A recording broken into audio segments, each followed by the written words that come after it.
Greetings to the participants of this important venue on the 6th of April. We are not commemorating NATO, which is a criminal entity. And in fact, what we should underscore is the fact that there is no alliance because all command structures are in the hands of the Pentagon. Livorno, Camp Darby. Camp Darby was established in 1951, barely 2 years after the signing of the Washington Treaty, which led, of course, to the instatement of this alliance, so-called alliance. It was never an alliance. Camp Darby today is considered to be a community. The features of the military base are not revealed. The agreement established in 1951 between the Italian government and the Pentagon is something which has not even been revealed to the public. Now, what I think is very important, if we go back in history, there was never a liberation of Italy in the wake of World War II. What was established was occupation. The military bases established in the Axis countries, namely Germany and Italy, were the first step towards occupation. The second step towards occupation was 1949 and thereafter, whereby the United States established military bases in a large number of NATO member countries. In other words, what we should realize is that Europe, Western Europe, and subsequently Eastern Europe were, in a sense, colonized. It's when you have military bases on your territory, you don't control your politics. So that there were several interrelated objectives in NATO's establishment. One, of course, was to secure a military base in Western Europe directed against the Soviet Union with a view to undermining the relationship between East-West, which was unfolding both in terms of trade, culture, and so on, which has its historic roots. The second, of course, was to control the internal politics of Western European countries. In other words, to have influence on the politics of these countries, and of course also to prevent the unfolding of any kind of progressive alternative to global capitalism. So I think that's the second. The third has to do with the colonies of several of the Western European countries, which were ultimately taken over by the United States. I'm thinking of France, but also Italy.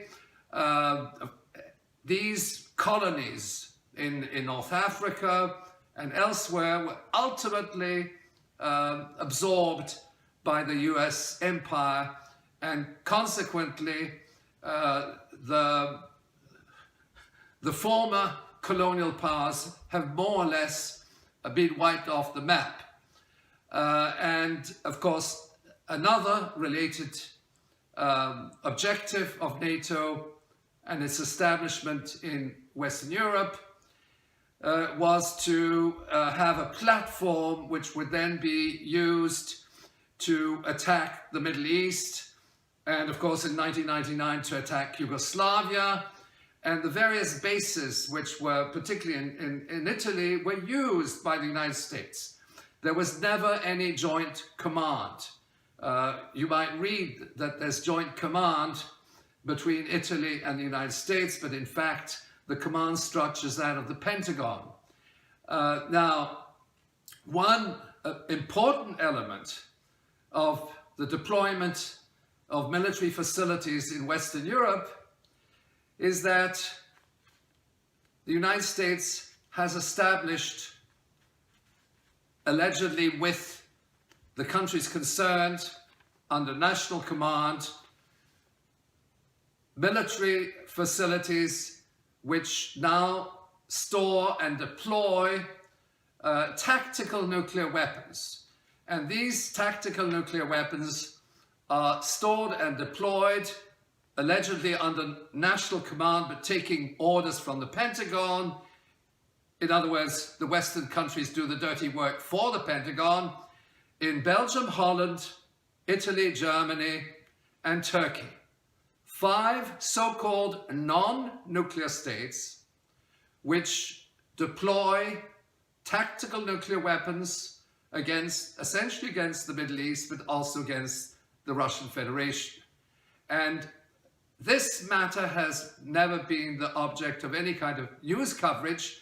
We focus on North Korea and its nuclear capabilities, but we don't look at Turkey or Italy, which have stored in their vaults and deployed nuclear weapons to be delivered through various means, and which are far more significant than those deployed by North Korea.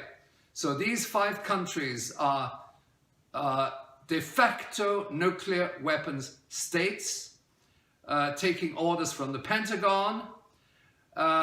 Another dimension is that Germany, in fact, is not only deploying these tactical nuclear weapons made in America. They're called the B-61, and now we're going to a more advanced bomb, which is the B-61-12.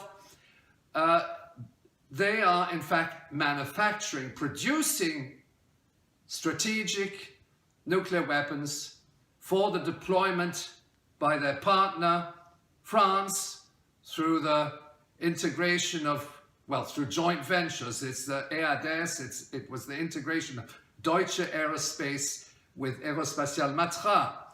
So that in effect, Germany is a nuclear weapons state. It produces weapons on the one hand, which it sells to France under joint venture.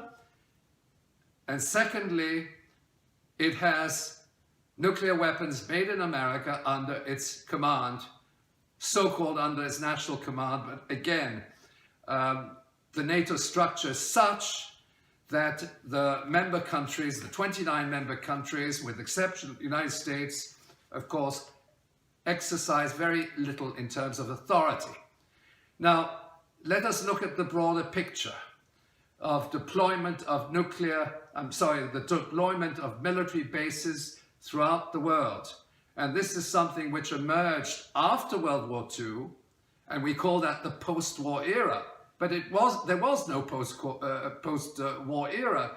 What there was a geographic deployment of US military facilities, bases throughout the world. We call that essentially, these are the geographic commands. And we have something of the order of 800 US military bases in about 80 countries. Now those military bases are negotiated with local governments. They're there, theoretically, they're there to protect these countries against foreign intrusion, but in fact, they establish a system of de facto military occupation to the effect that we have a system of alliances, both the North Atlantic Treaty Organization, which is called the Atlantic Alliance, but there is no alliance. What there is an imposition of US-led militarization in sovereign countries, which inevitably undermines the identity of those countries and their ability to exercise their sovereignty. So this is broadly the situation which we are facing. And this is why we have to implement what we might describe as NATO exit.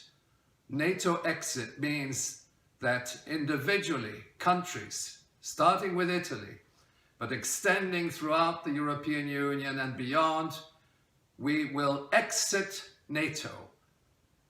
Not exactly in the same way as Theresa May wants Britain to exit the European Union, but let's call this NATO exit.